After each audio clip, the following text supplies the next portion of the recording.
Welcome to BICOM's weekly podcast. I'm BICOM CEO James Sorene, and we're speaking to a number of people about the Israeli election results. I'm delighted to have with me Nadav Eyal, who's one of the leading TV commentators in Israel. He's just written a new book as well about globalization, which we reviewed in our Fathom journal.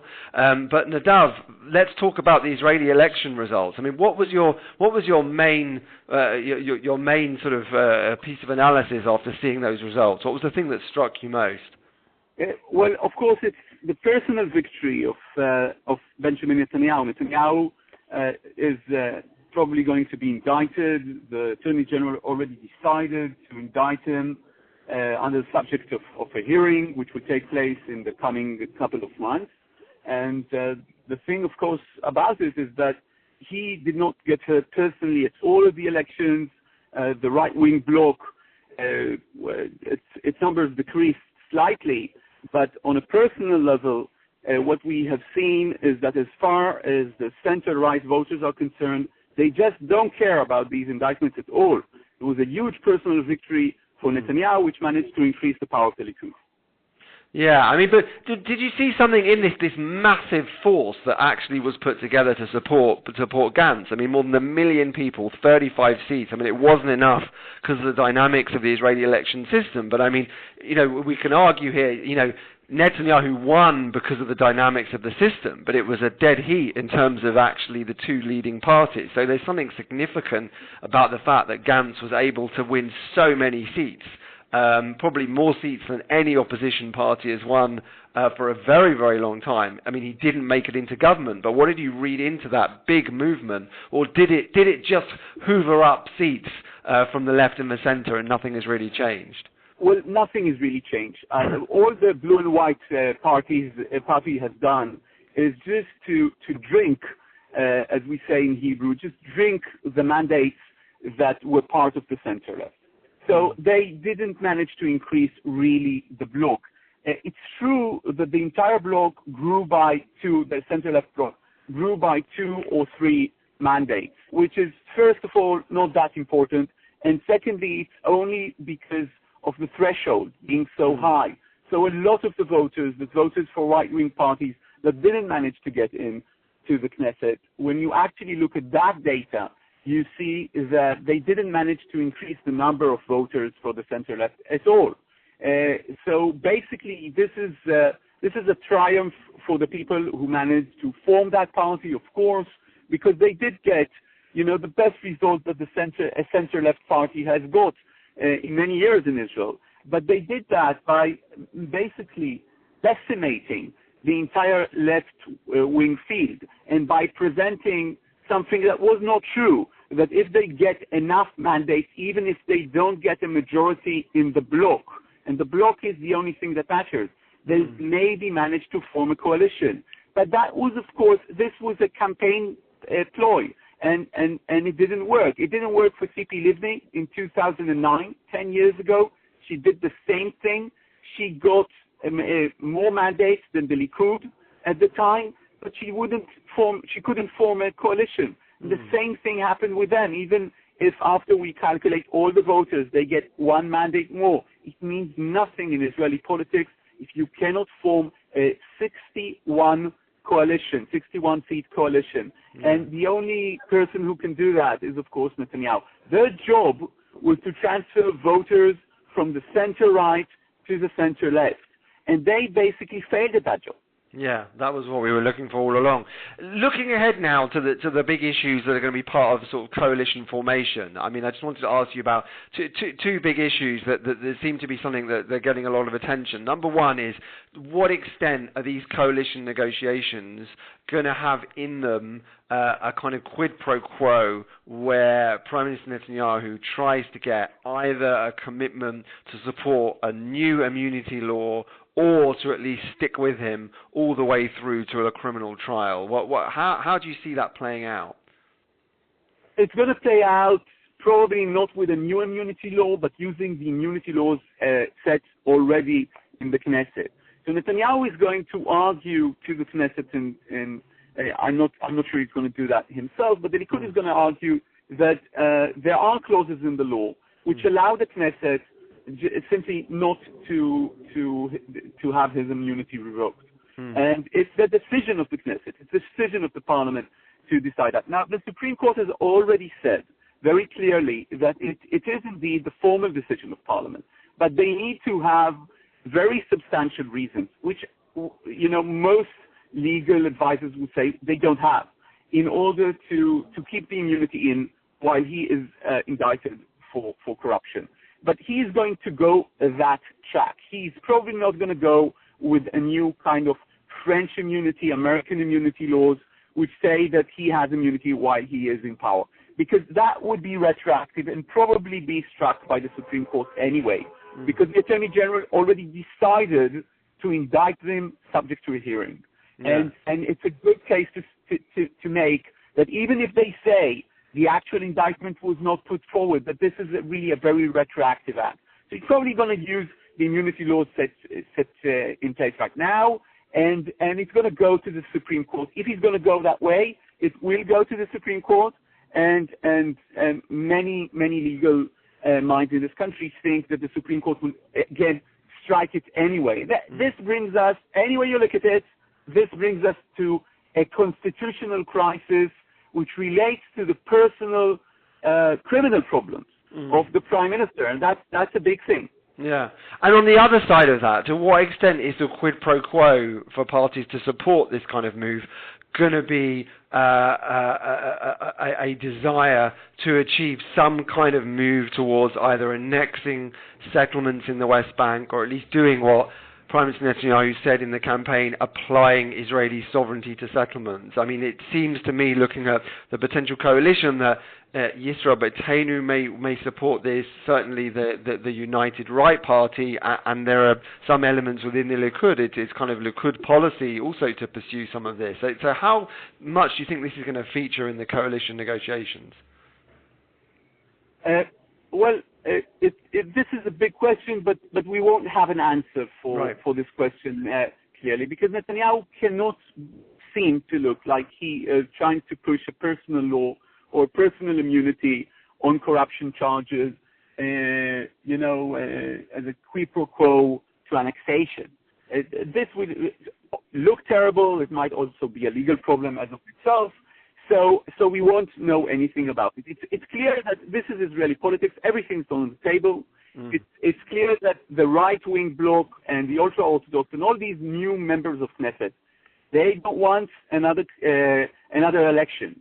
So they got, members of the Likud. It's a great result for the Likud, a fantastic result, the best result in 16 years. It's a fantastic result for the ultra-Orthodox parties, which are now 15, 16 seats in the Knesset. Together, there are more than 50 seats that just got, an incredible result. And these people are going to say, we want Netanyahu in for good. It has nothing to do with their demands. They want him to have his full term because they don't want another election in 4 years. And I should remind us that basically when the Prime Minister has to resign, if he has to resign, the government resigns with him. And the country, there is a big chance that the country will go to an election. It's not necessarily the case, but there's a big chance that will happen. And because of that, they want to shield him. So he's in a really great position because they want to defend him. I don't want to say as much as he wants to defend himself from these criminal charges, but not far from it, just in order to survive. Yeah. How much do you agree with the analysis that this was kind of just the first phase of a sort of a long Israeli election campaign that may not be over for 2 years? I mean, yes, this is a victory for Netanyahu kind of yesterday, but there's a really long haul here, and you could potentially see another upheaval in Israeli politics if his corruption case proceeds. Do you agree with that? We could see another a general election in a year or two? Yeah, we can, and in the end, it seems that in terms of his legal problems, they're not going to go away. And the assessment within the spheres, also of the Likud, is that this guy is going to get indicted, and that if he is indicted, he won't be able to remain in power no matter what he does. People talk about immunity. People talk about sort of the French or American immunity, but people believe that it will be unstoppable. Also because during this campaign, another allegedly corruption scandal broke out with his stocks being sold and not reported, and that relates or does not relate to the submarine scandal. So it just seems that the Attorney General, his hands are full with corruption scandals related to the Prime Minister, and at least history has shown us in Israel that the Prime Minister and ministers cannot stop this from reaching the courts. Now, this is Netanyahu, and Netanyahu in 3 months is going to cross the threshold of David Ben-Gurion. He's going to be, the person serving the most time as Prime Minister in this country. And that means that maybe, he has, a different circumstance all around him politically, and managed to somehow defend himself, save himself from indictment. But nobody really sees the scenario in which he is indicted and he is going to a criminal court while serving as Prime Minister for years. He says he can do that. He said on the record, I can do that. He answers this question. But people are saying in the political sphere, they don't really believe it can happen. It can also worsen his condition legally, because the courts will take this into account, that he refused to resign, and this could lead to a longer prison sentence. And right now, what the state is demanding is those things that he's indicted for. These are prison sentences, indictments. And that means that he's taking a huge personal risk here if he wants to fight everything out, including the Supreme Court. In the end, he will go to the Supreme Court as part of his legal trial. I'm not sure he wants to have a constitutional crisis with the judicial authority right now. I'm not sure it would be a good tactic for him to run. But again, this is Netanyahu. He has shown us that he can get elected 4 or 5 times. And he has shown us he can build any coalition.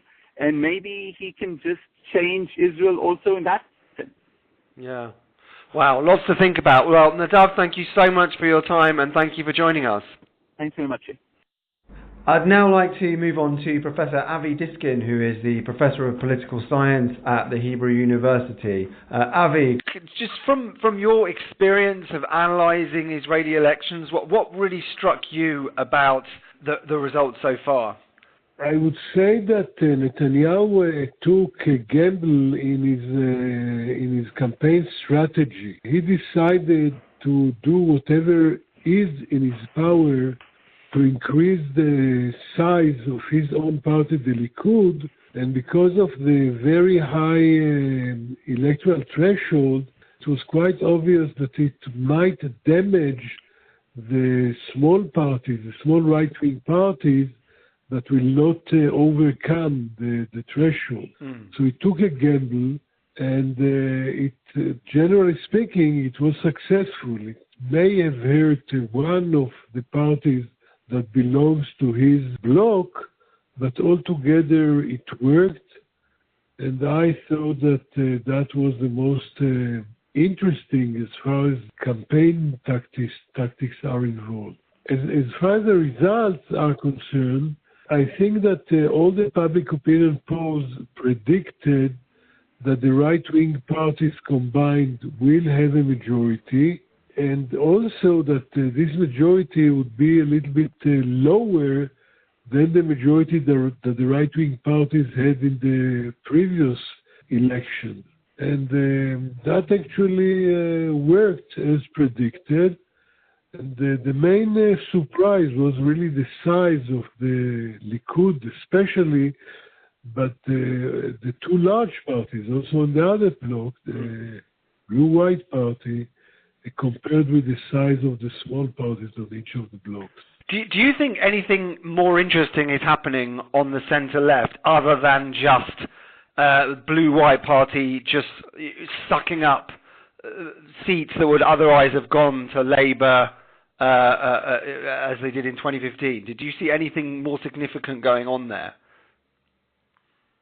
First of all, I think that what you just said is extremely significant, because let us remember that the Labour Party was the founding father, or founding mother, if I can say so, of the state of Israel. We had so many prime ministers coming from that party, and now it shrink to a size of a negligible party.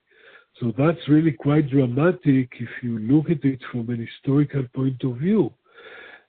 Second, we don't know what's going to happen with this bloc because the most successful party in this bloc is not a party, it's actually an electoral deal made in the very last minute between three different parties.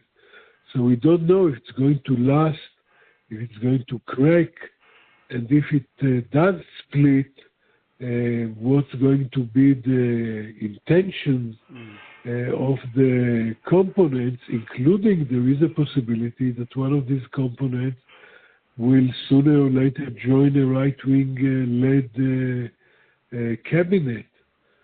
So it's more of an earthquake, I would say, on the left wing than on the right wing, because everything now is different. The left wing in Israel is really very weak.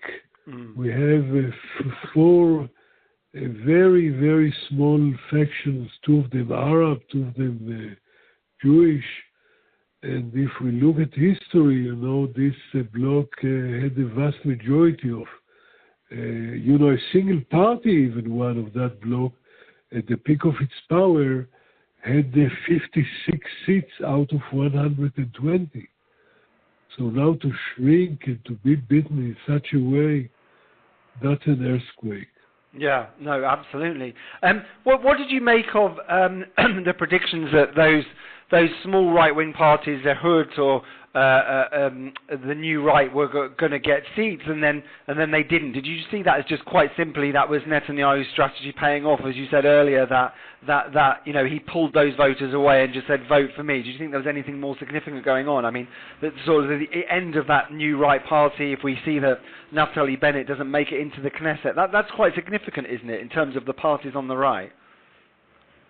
I would say so. First of all, I think that the success of these two parties that you mentioned, the Zehut and the New Right, in the public opinion polls was because of, maybe desperation of many voters from the regular alternatives. So once everybody was mobilized to vote on the right, to vote after all for the Likud, it damaged this new party. With new parties, you never know. They might. There are other parties, by the way, in Israel that did very well in public opinion polls. For instance, Orly Levy, Absis, the Gesher party. And so, with new parties, they don't have a stable base. Yeah. They have to build that. And everything depends on the atmosphere that develops. I don't think that actually there were any mistakes in the public opinion polls. I think that the atmosphere at the very last moment was that it's a neck-to-neck race between the two large parties, and anyone who is a right-winger wants to save the right must, so to say, vote for Netanyahu, for the Likud. By the way, I don't think that it's correct. If the right-wing parties combined had a majority, it wouldn't matter. But, that was not the atmosphere. And I think that was what happened with these two parties. Let me also add that in the case of the New Right, Bennett Shaked, there is still a reasonable possibility that they will somehow meet the threshold. We get more votes. And if they do meet the threshold, it's instead of 0, it's 4. Yeah. So that's a whole new story. Yeah, absolutely. Do you think there's any chance whatsoever that there could be a national unity government between the Blue-White Party and Likud? Do you see any situation where that might be a possibility? I think definitely yes, there is a possibility. It depends on several issues. First of all, what happens with Netanyahu in the short run? Yeah. Indictments, etc., etc. Second, there is the question of whether the blue-white coalition would stay together or it would split. Yeah. I believe, based on the behavior of Netanyahu following two of the last of the previous election, I believe that Netanyahu would like to have at least part of blue-white in his coalition, because right now he depends actually on each and every one of the small components in his cabinet, and these are not, some of these components are, so to say, tough nuts that proved sometimes very problematic in the past, and because of that, and also because of the tendency of Netanyahu usually to try to lean on the center or even on the left. Remember Barak with 4 ministries for 5 Knesset members after a split with, from Labor, or the cooperation with Labor after the 2009 election. I think there is a real possibility for such development, but in the short run, it's a small right-wing coalition. Which part of the blue-white group do you think is the most likely to split? You mentioned that one might go into government with Netanyahu. Who do you think that might be? I'll tell you what the problems are with two of the components. Yeah. First of all, Ya'alon's group would have joined. Ya'alon is, I think, quite close in his general views to Netanyahu, but there is personal animosity. A lot of emotions are involved.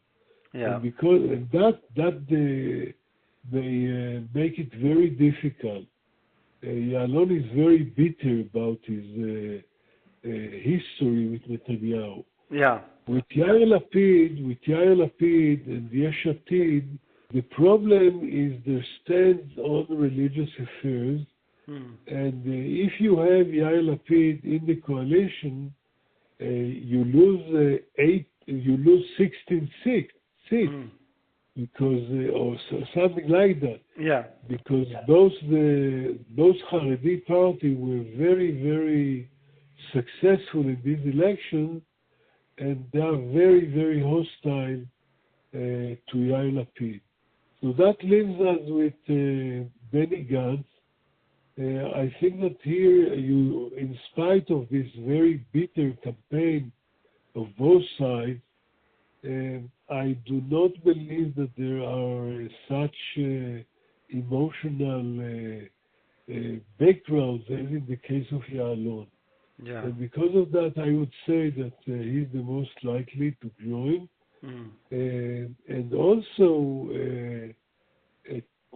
two of his top candidates served under Netanyahu.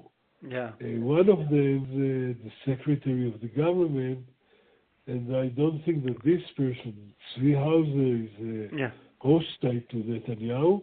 I also believe that he's quite a right-winger on almost every possible issue, so that's a possibility. But that's for the long run. In the short run, I think right-wing religious coalition will be formed. Yeah, okay. Thank you very much for that, and thank you very much for answering our questions. You are most welcome. Thank you for listening to this week's podcast. I would like to remind all our regular listeners, if you are enjoying the content, or if you'd like to suggest different content, then please review us on iTunes, tell us what you think, reply to us at Britain Israel on Twitter, comment on our Facebook page, let us know what you'd like us to talk about next. Thank you.